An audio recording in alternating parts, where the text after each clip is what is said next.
Good morning, YouTube. Yeah, I figured I'd do a part 2 of this. And look at that poor, sad Saguaro. Hopefully it recovers. Whatever disaster is eating it up. Oh, and I love how that pathway actually comes from the Chase Bank directly to the sidewalk. As I mentioned before on some of my other vlogs, a lot of the businesses just really don't connect to the sidewalk because it's just expected everybody's going to show up in a car and walk over from the parking lot. In fact, some businesses have gone out of their way to make it difficult to get from the sidewalk to the businesses, with a physical barrier between where the sidewalk is and where the parking lot and business is, which is exceptionally frustrating if you're walking. In fact, this little piece of the strip mall right here, oh, by the way, it is called Arcadia Crossing. Couldn't for the life of me remember the name of it. Arcadia Crossing. Here's a perfect example of that. There you got a bit of the strip mall, America's Class, Best Eyeglasses, and Verizon. As you can see, there's a walkway there. There's a walkway there that connects to the parking lot, but no connection whatsoever to the sidewalk. So yeah, if you came here on a bus or you came here on foot, good luck. Have fun getting in there.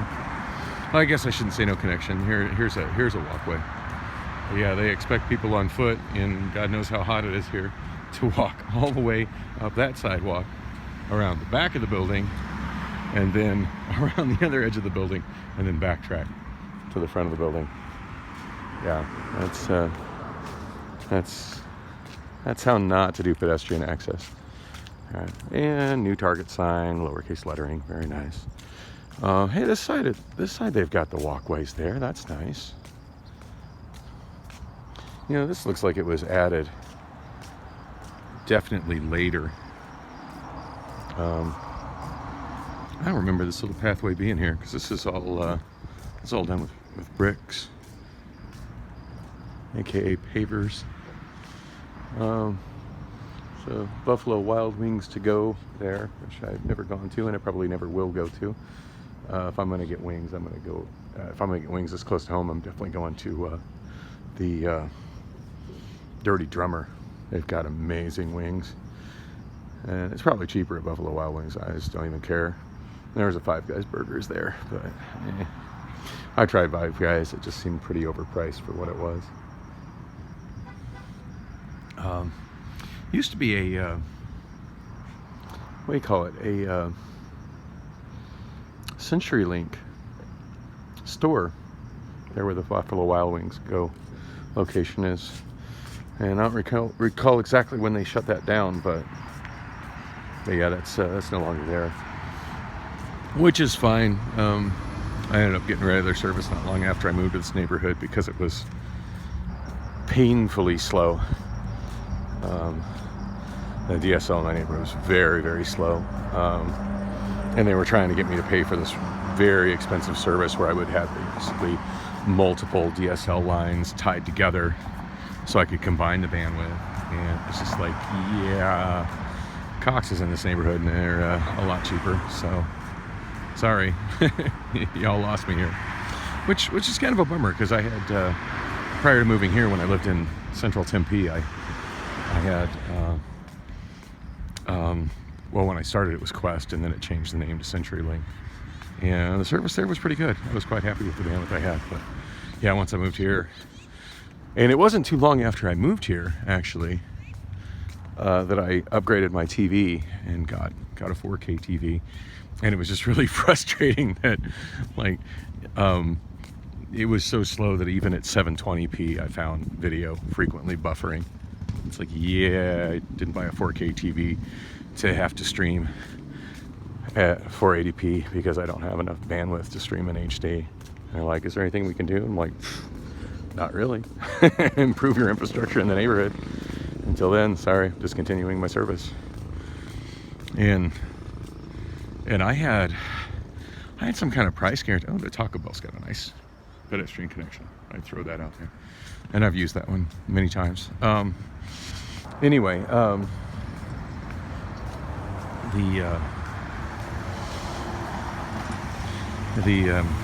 CenturyLink,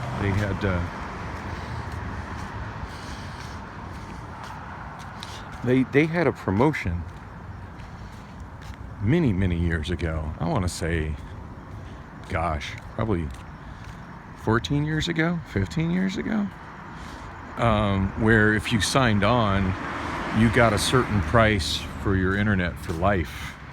And it was literally like for life. They're like, as long as you continue on this plan and you stay our customer, this is your price lock for ever and ever. And I'm like, wow, that seems too good to be true. And I did get it in writing, and I was actually on that plan.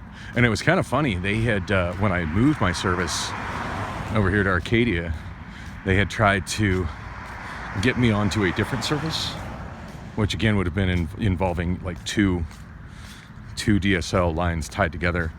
And it was fortunately my installer, who was an independent contractor, he was the one who pointed out what was going on. He's like, dude, I said, he goes, let me guess, you're on the price for life plan. And I'm like, yeah. He goes, yeah, they're trying to trick you into changing your service. And he took care of everything for me, like made the connection, like he made calls direct to lines that I don't even have access, phone lines I don't even have access to as a regular customer. He could call as a contractor, and it's like, yeah, this is not what needs to be here. This is not what the customer asked for.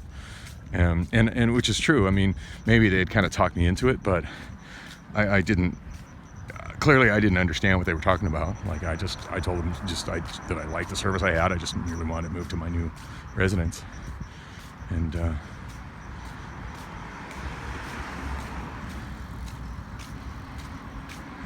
well, people on 20-inch bikes. It's wonderfully ghetto. Oh, so as you saw them coming out, the IHOP also has a really nice connection to 44th Street for pedestrians. Yeah, I like IHOP's food. I've gotten to the point I just never want to go to that IHOP again. There's way too many times of the service being ridiculously slow. And I wonder how many more times my girlfriend is going to ask me after bar close if I want to go to IHOP, and me telling her no, I don't want to ever go there again, before she realizes that she shouldn't even ask me. She asked me Friday night, and I'm just like, no, I told you I never want to go there again. I end up, every time I go there, it's the food's overpriced for what you get, I feel, and I'm not really thrilled with their food. They change their menu all the time. Every time I get something I like, they take it off the damn menu.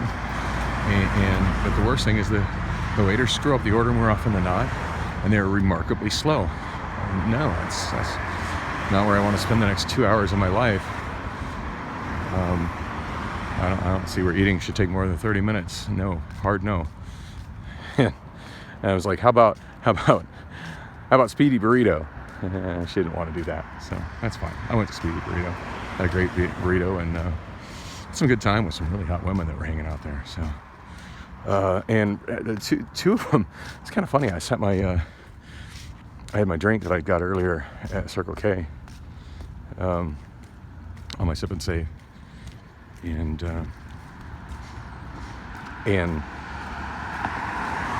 that was in the car, still cold. So I grabbed it and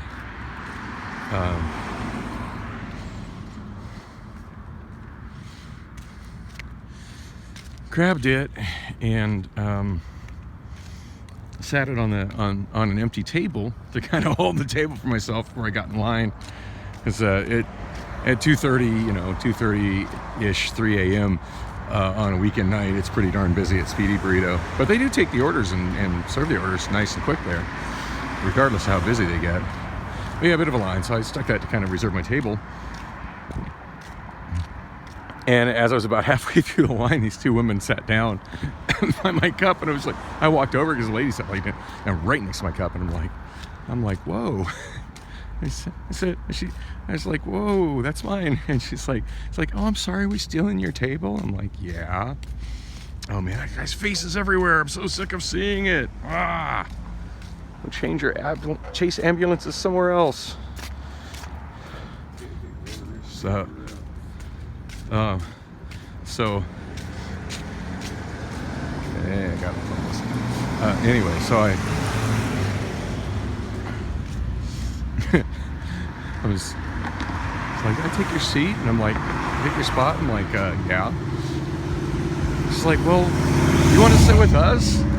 I'm like, "Yeah." So it's pretty cool. I got my burrito and kicked it with two very young, attractive Latinas, and they were out partying at a spot in Tempe, and I forget the name of the spot. I'm thinking it's the old. God, I always want to say 414, the karaoke spot, but directly across the street. And I'm trying to remember what that club used to be called. It's had so many names since the early 90s. But sure, I've mentioned in the vlogs before. When I was in my early 20s, I did professional modeling for a short while through the John Casablancas elite modeling agency in Scottsdale, which I don't think exists in Scottsdale anymore. They're certainly not where they used to be. That whole building is long gone. But that's that club. It's killing me. I thought maybe it's 404. It's called Club 404. 404 something. I gotta just turn right. It's a no left turn. Where it's a no left turn. Good times.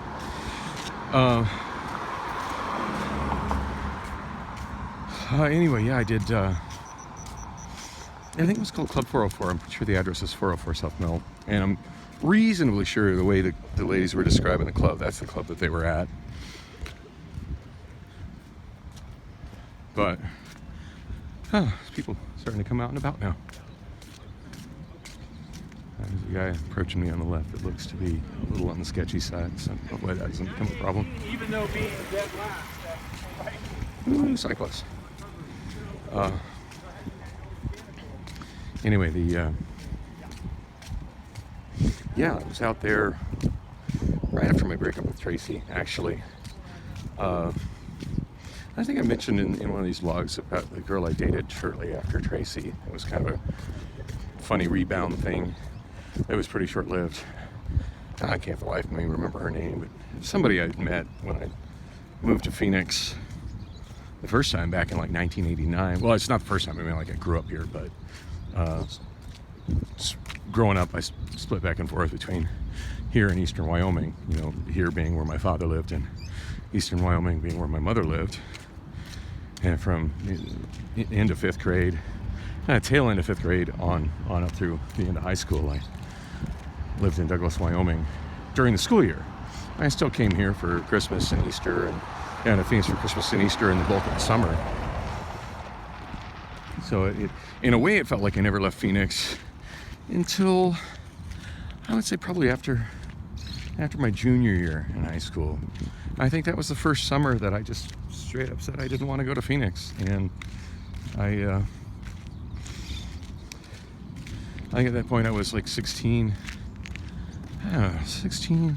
I think it was 16. It was the summer I was 16. Like I had a truck, I had a driver's license. I didn't want to go to Phoenix. I didn't want to be away from didn't want to be in Phoenix without a vehicle. I wanted to spend my summer with my